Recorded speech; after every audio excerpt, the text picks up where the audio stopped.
Hemos visto en las 4 secciones diferentes que hemos considerado esta semana, ¿no?, cómo la epístola de Gálatas expresa un estar involucrado personalmente en modo muy intenso de parte de Pablo, ¿no?, porque escribe esta carta con sus propias manos, ¿no?, y cómo esta relación implicaba una tensión que Pablo, ¿no?, con buena voluntad trataba de superar.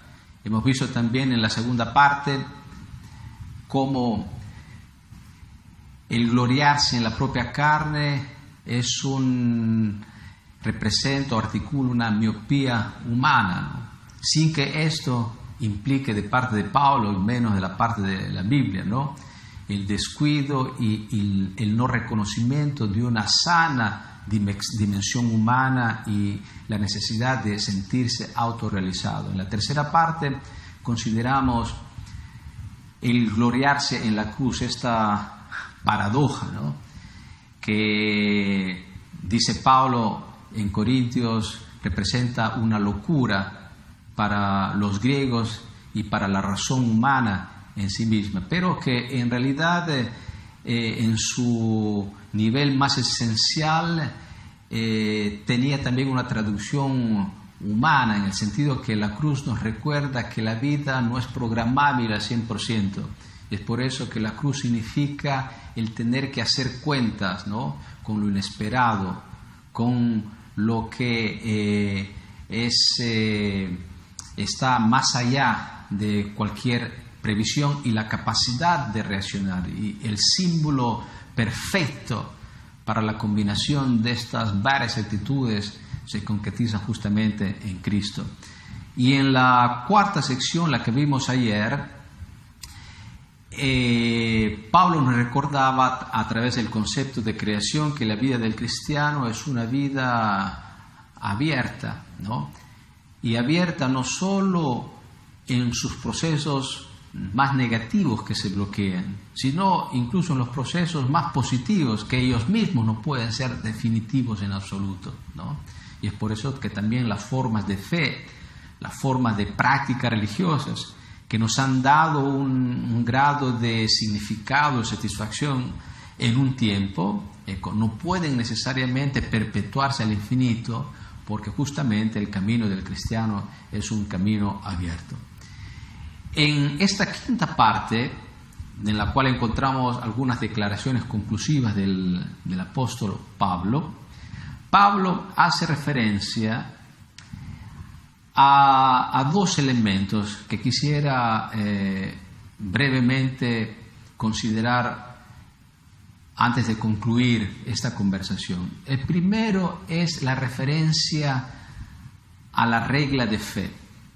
Prácticamente Pablo anima a los miembros de la iglesia de Gálatas a proceder en su propia vida, en su comportamiento, en sus estrategias, sin descuidar nunca, y ahí hace referencia a la regla.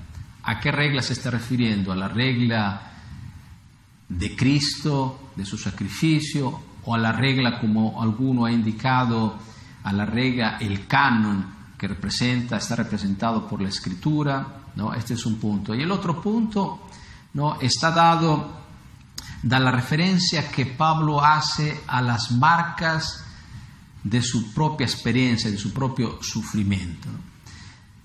Y encontramos en este llamado de Pablo, en realidad, un recordar a cada uno de nosotros, no solo que nuestra experiencia, si quiere ser balanceada, tiene que ser una experiencia abierta, como lo hemos visto, mas que en realidad toda experiencia humana, y aún más la experiencia del creyente, es una experiencia por deriva, es decir, no es autofundacional. La experiencia del cristiano está siempre precedida de algo y de alguien, ¿no? En el sentido más fundamental, Dios precede nuestras vidas, pero en un sentido así más antropológico, antes de nosotros han vivido otras personas, otros creyentes que han establecido pautas, experiencias, ¿no? Modelos de fe.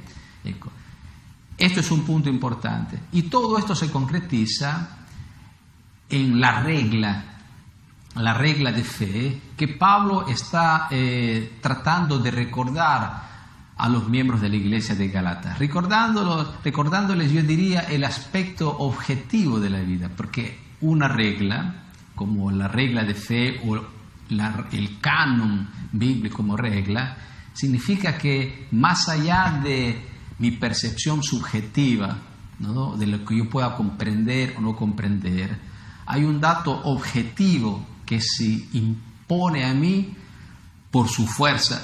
O sea, la experiencia del cristiano, en otras palabras, no puede ser una experiencia sí, auténtica, bien intencionada, pero priva de un elemento objetivo que está dado por la Biblia, por la regla de fe, que representan la garantía de cualquier, digamos, excesiva discrecionalidad del elemento humano. Y eso es lo que Pablo está tratando de recordar a los Gálatas.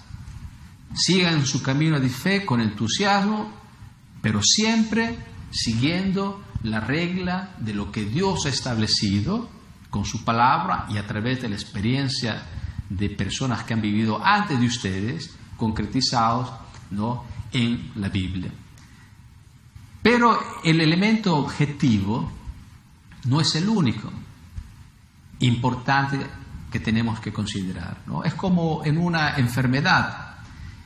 Cuando estoy enfermo, yo estoy enfermo cuando hay un análisis de la sangre, un análisis bioquímico que me dice, mira, aunque tú no lo sientas, hay un exceso de tal hormona, de tal componente químico. Entonces yo, aunque no lo sienta, me doy cuenta por un dato objetivo que estoy enfermo. Pero eso no basta. Porque si hay un dato objetivo que me dice que yo estoy enfermo y yo no lo siento, prácticamente yo tengo la necesidad de transcribir narrativamente mis sentimientos, y esos sentimientos, esa percepción personal, hacen parte del cuadro clínico de lo que significa estar enfermos o no. De la misma manera, en la experiencia de fe, lo que debe ser la experiencia de fe, dicho por la regla objetiva que está fuera de mí, es importante porque eso determina la valutación de lo que yo estoy viviendo.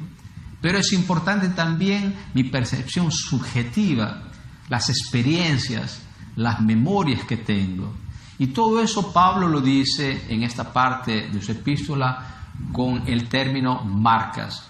Porque las marcas de lo que Pablo ha vivido subjetivamente, ¿no?, están también determinando la calidad de su experiencia futura. Entonces, el repaso de la lección del viernes y del sábado serán hechos por las personas responsables en el programa Perspectivas Bíblicas en el horario habitual. Yo quisiera pedirte que me acompañes en una palabra de oración para que todas estas categorías, conceptos que hemos tratado de considerar puedan hacer mella en tu vida y crear una diferencia consistente para una testimonianza mayor de cada uno de nosotros. Te agradecemos, Padre, por la oportunidad que nos has dado de estudiar esta epístola importante de los Gálatas. Tenemos no solo ejemplos llamados a la acción, a la santidad, sino también la necesidad de a veces pararnos, reflexionar para comprender un poco mejor cuál es el destino de cada uno de nosotros en relación al reino que está preparando para nosotros. Todo esto te lo pedimos en el nombre de Jesús. Amén.